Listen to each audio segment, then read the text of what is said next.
How to create a new profile in Brave browser.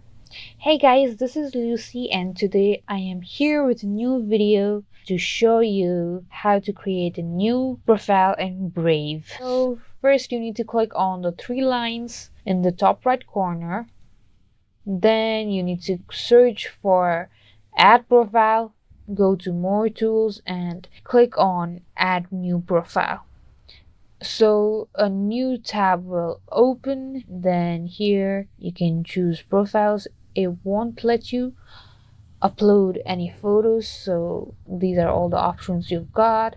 Suppose I chose this, you can name it or label it like it's work or school and click on done. So the interesting thing here is that if I go to one website like chess.com and I want to go to another profile, so I will just click on it, and if I want to go back, then you can see there will be no changes in the tab in my previous profile, so you can change it like that.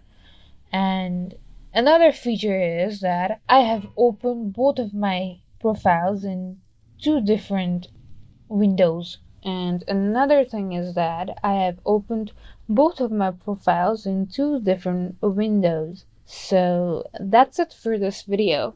Thank you guys for watching. Like and subscribe for more tutorial videos, and I'll meet you guys in the next video.